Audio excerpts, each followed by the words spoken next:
My name is Lane Erickson. I live in O'Connell, Wisconsin, and I promised everybody I'd show them how to build a homemade wind generator using just basic tools in your garage, just like this one. We're going to start off a little backwards because I have this one already completed. Okay, let's get started. All I have is a simple Phillips screwdriver. I take the pinch bolt out of the tail, remove the tail, which is a piece of 1/4 inch plexiglass. You can make it any shape you want. It's only about, I don't know, 8 to 10 inches long. I cut a slot in here, 1/4 inch wide, the same thickness as a plexiglass. Put the pinch bolt through here, squeezes it together to hold it good and solid. Next, I have the casing screwed together all the way around. I've already taken out a couple screws. Got one in here to show you this. Take out the last screw, pop the top off. It's just a 6-inch PVC pipe cap. You want to get 2 6-inch PVC pipe caps and a piece of 6-inch PVC pipe.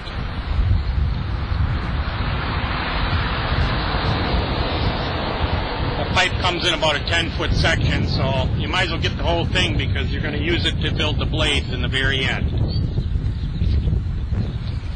Now the tail is made out of a piece of 2-inch PVC pipe.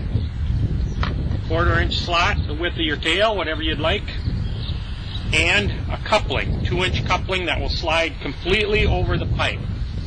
If you got to hollow it out a little bit because sometimes there's a little ridge in there, make sure that slides out.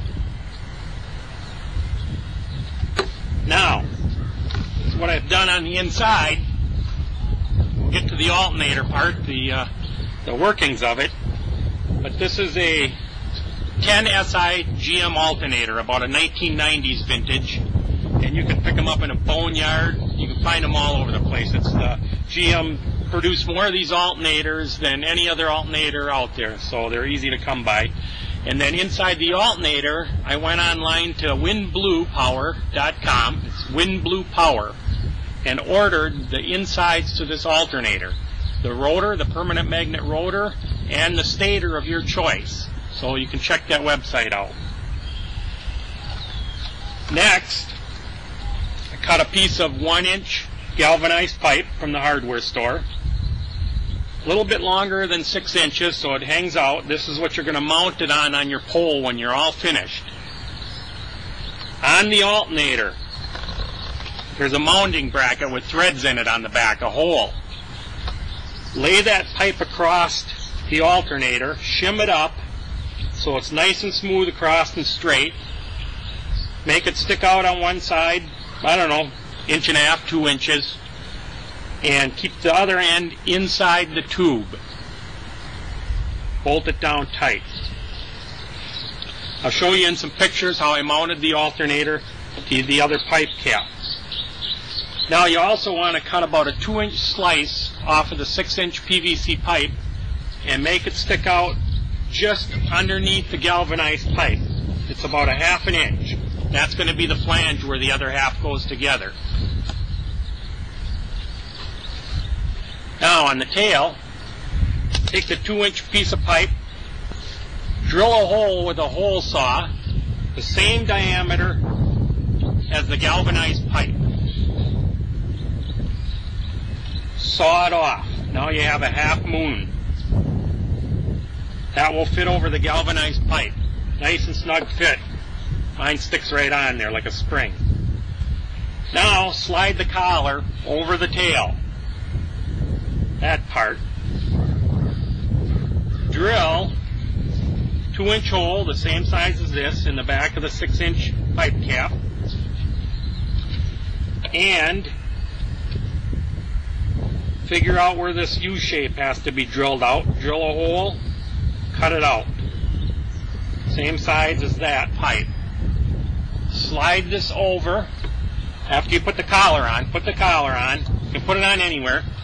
Slide this over, and it'll push down on the collar, sliding it into the position.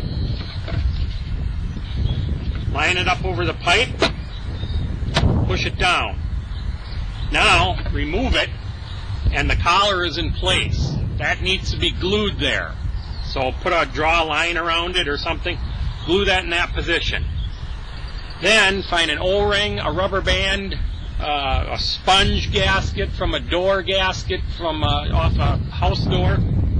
Put it on there. It's going to act like a spring so that when you put the pipe cap on, it puts force down on the 2-inch pipe.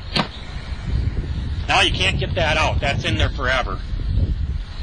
Then drill some holes around the outside, run in some stainless steel screws, countersink them, and that's in there.